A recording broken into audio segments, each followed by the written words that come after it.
Linux లో ఉన్న files ని ఫోల్డర్స్ ని మనం విండోస్ లో యాక్సెస్ చేయడానికి మనకి సాంబా అనే కాన్సెప్ట్ ఉంది. ఇక్కడ సాంబా అనేది SAMBA, సాంబా అనేది మనకి విండోస్ కి లైనెక్స్ కి ఒక బ్రిడ్జ్ లాంటిది.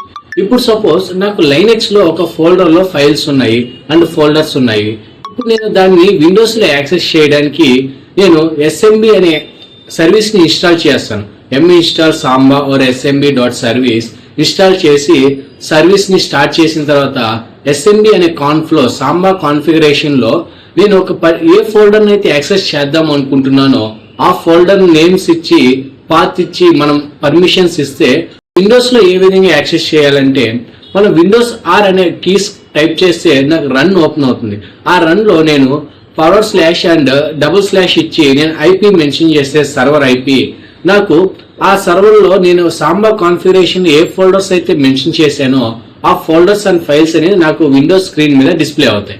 ఈ విధంగా మనం లైనెక్స్ లో ఉన్న ఫోల్డర్స్ ని ఫైల్స్ ని విండోస్ సిస్టమ్ లో యాక్సెస్ చేసుకోవచ్చు సాంబా అనే సర్వీస్ యూజ్ చేసి. If you love this video, please like, share and don't forget to comment something else. Thank you guys.